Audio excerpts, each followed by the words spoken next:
holidaymakers on Sylt need to enjoy strong breezes because it's usually quite blustery here, even in high summer.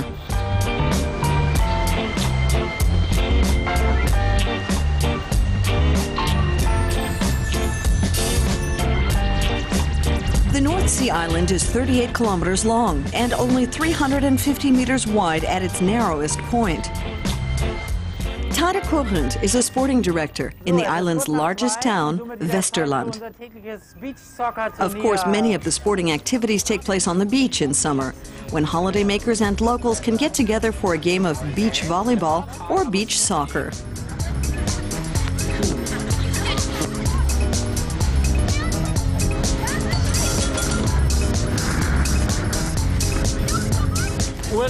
I'd say holidaymakers come to the beach every day. A day like this is worth it for them. It's like going skiing. You go to the slopes every day. But the locals only come when the weather's really fine.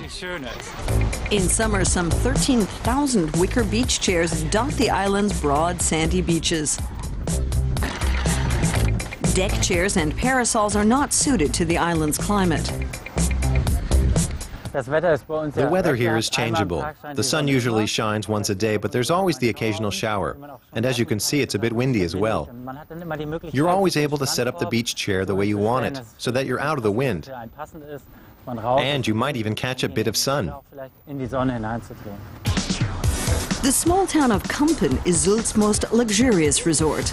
And with a little luck, you might come across some of Germany's celebrities on the so-called Whiskey Mile.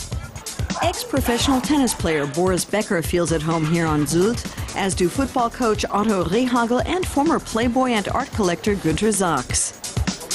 Yes, vacationers in Kampen have no money worries, because they have plenty of it. And they must enjoy bringing it along. They spend their days here on the Whiskey Mile drinking coffee, and in the evening perhaps go to a nice bar in the neighborhood or drive around the island in the appropriate vehicle. That would be a BMW, or a Ferrari, or a Mercedes.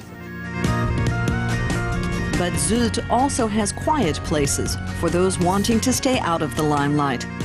And because many sites on the island, like Morsum Cliff, are nature conservation areas, they're peaceful as well, ideal for walking and relaxing.